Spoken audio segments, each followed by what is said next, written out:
चल रे चल. अरे काय हो कुठे होता इतका उशीर? अगं रस्त्यात तो सदाशिव दिसला ना, त्याचा पाठलाग करत होतो. पकडत होता पण साला टाकला. पण तुम्ही ठीक आहात ना? हा एकदम फिट अँड फाईन. ओके. वा वा वा वा देवासाहेब, स्वप्नू सर, तुम्ही इथे आलात ना, खरंच तुम्ही आमच्या गावाची शोभा वाढेल. तुमचे मनपूर्वक आभार. अहो सरपंच साहेब, तुम्ही आम्हाला इथे बोलवलं त्याबद्दल मी तुमचे आभार मानतो. अहो असं काय, हा तुमच्या मनाचा मोठेपण झाला. चला सरपंच साहेब, निघतो आम्ही आता. नाही नाही नाही, तुम्हाला जेवल्याशिवाय जाता येणार नाही, जेवूनच जा. नाही नाही, जेवण नको, खूप उशीर होईल. अहो अहो असं काय करताय? हो जेवण म्हणजे हा प्रसादच आहे. हो म्हणजे प्रसादाला आम्ही कोणीच नाही नाही म्हणू शकणार. नाही बोलायचं नाही, मला तर भूक लागली आहे. पळत आलंय ना. चला चला सगळ्यांनी जेवायला चला बरं. आता जेवताना पळू नकोस, बसून जेव. बस ना बस. असं आता खरं खरं सांग, कसं येणं केलंस? तुमचं अभिनंदन करायला आले. माझं अभिनंदन का पण? नाही म्हणजे असं मी सध्या काय कोणती मोठी कामगिरी केली आहे आणि एवढ्यात मला कुठलं अवॉर्ड वगैरे पण जाहीर झालं नाही आहे, मग अभिनंदन कशासाठी? हो असं काय करताय भैरवीजी? हां म्हणजे तुम्ही मला नाही सांगणार, मला माहिती आहे, पण मला कळलंय सगळंच. तुमच्या ताराला, ओ सॉरी, आपल्या ताराला सिनेमा मिळालाय. आता ती तुमच्या घराण्याचं नाव आणखी मोठं करणार. घराण्याचं नाही, ती फक्त स्वतःचं नाव मोठं करणार आहे. तोंडावर माझ्या बोलून गेली आहे ती की आता ती अभिनेत्री तारा मेहेंदळे म्हणून स्वतःची ओळख निर्माण करणार आहे. आमच्या घराण्याचा संगीताचा वारसा ती मला परत करून गेली आहे. गाणं कायमचं सोडायचं म्हणते ती. ओ म्हणजे तुम्हाला माहिती आहे तर. ॲक्च्युली तुम्हाला कळलं असेल तेव्हा तुम्हाला वाईट वाटलं असेल ना? वाईट? फक्त वाईट नाही वाटलं मला ऐश्वर्या, मला राग आला तिचा, प्रचंड राग. तुम्हाला राग आला, वाईट वाटलं, सगळं मान्य आहे, पण तुम्हाला ॲक्टिंगशी काय प्रॉब्लेम आहे भैरवीजी? तारा ॲक्ट्रेस व्हायचा विचार करते याचा मला काहीच प्रॉब्लेम नाही आहे ऐश्वर्या. मला प्रॉब्लेम आहे ताराने गाणं सोडण्याचा. वझे घराण्याचा संगीत वारसा सोपवलाय मी तिच्याकडे, तो ती असा वाऱ्यावर कसा सोडू शकते? जर तुम्ही माझ्यावर विश्वास ठेवणार असाल तर मी तुमची मदत करू शकते. तू माझी मदत करशील? तुमच्यासाठी ताराने गाणं कंटिन्यू करणं एवढंच महत्वाचं आहे ना? हो, आत्ता या घडीला तरी ताराने गाणं सोडू नये एवढाच मुद्दा आहे माझा. मग मी ताराला कन्व्हिन्स करेन गाणं कंटिन्यू करण्यासाठी आणि करेन तुमची मदत. नाही नाही, तुझी काहीतरी गल्लत होते ऐश्वर्या. अगं ती मला जुमानली नाही, तिच्या सख्ख्या आईला. ती तिच्या नवऱ्याचं ऐकत नाहीये. सोहमने किती तिला समजवण्याचा प्रयत्न केला, त्याचंही नाही ऐकलंय तिने.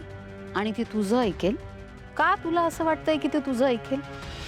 नाही ऐश्वर्या, तिचा निर्णय यावेळेस मला खूप ठाम वाटतोय.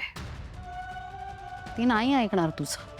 आणि बाय द वे ऐश्वर्या, मी आतापर्यंत तारा आणि सावलीकडनं जेवढं माझ्या ऐकिवात आहे तुझ्याबद्दल, तू तुझा कुठलाही फायदा असल्याशिवाय कोणाची मदत का करशील? बरोबर ओळखलं तुम्ही. आहे ना माझा स्वार्थ.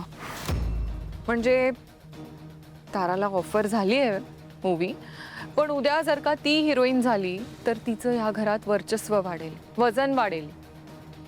आय एम सॉरी, पण मला ते कधीच चालणार नाही. आणि तारा जर का गाणं कंटिन्यू करत असेल तर त्यात माझाही फायदा आहे आणि तुमचाही. मेहेंदळे कुटुंबात इतकी वर्ष मी राज्य केलंय, माझं स्थान टिकून राहिले मी. पण सावली आणि तारा ह्या दोघींच्या येण्याने माझं ते स्थान थोडंसं हललंय. आणि आता जर का तारा हिरोईन झाली तर माझी ती पोझिशन पण जाईल. आणि जे मला कधीच सहन होणार नाही. त्यामुळे मी करेन तुमची मदत. खरंच ऐश्वर्या, तू असं करू शकतेस? मस्त होतं जेवण. जिलेबी एकच दे. घे बरे. सरपंच साहेब, खूप दिवसांनी असा कार्यक्रम अनुभवला. मला तर जुने दिवस आठवले. आमच्या गावात ना हरिनाम सप्ताह खूप उत्साहात साजरा व्हायचा. सगळी जबाबदारी बाबांवर असायची. आई, मी, अप्पू, दादा आम्ही सगळेच खूप दिवस आधीपासूनच तयारीला लागायचो. ते सगळं आठवलं आज. खरं तर आज आपल्याकडून विठुरायाने नामस्मरण करून घेतलंय. खरंय. बघा, शेवटी नशिबात जे आहे ते होणारच. काय देवासाहेब, भाऊ कुठे हरवलात? काय नाही हो, तो सदाशिव कुठे दिसतोय का बघत होतो. कुठे पळाला असेल होतो? तुम्हाला काही इन्फॉर्मेशन मिळाली का त्याच्याबद्दल? नाही, अजून तरी काय माहिती नाही. हो, त्याची बायको एकदम भोळी आहे बघा. हो, ती पण त्याला खरं तर वैतागली आहे. म्हणजे तो जर का घरी आला ना तर त्याची बायको लगेच आपल्याला कळवेल.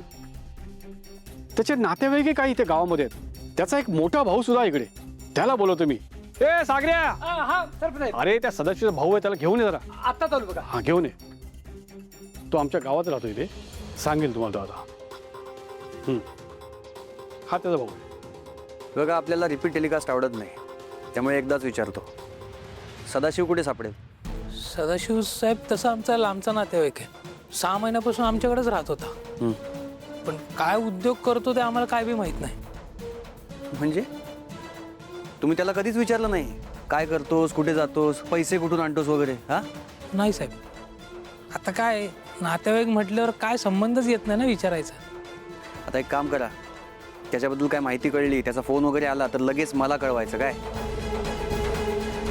आणि हो, त्याला वाचवण्याचा अजिबात प्रयत्न करू नका, नाहीतर तुम्ही अडचणीत या. फोन आला तर आम्ही पहिले तुमच्याकडे आणून सोडू. त्याने आमच्या गावचा विश्वासघात केलाय. आता आम्ही आमच्या घरात त्याला थारा देत नसतो.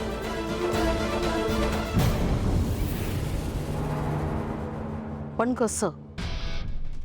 काय करणार आहेस तू नक्की?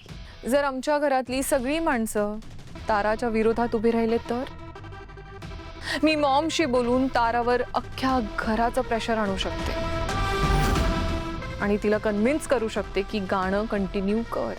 ऐश्वर्या, खरं सांगते, तू जर हे केलंस ना तर मी आयुष्यभर तुझे उपकार विसरणार नाही, हेच म्हणायचं ना तुम्हाला. पण तुमचा इगो तुम्हाला ते बोलू देत नाही. But it's okay, I understand. कधी ना कधी परतफेड करायची वेळ येईल भैरवीजी, आणि मी ती परतफेड नक्की करीन. आणि मी परतफेड करून घेईन.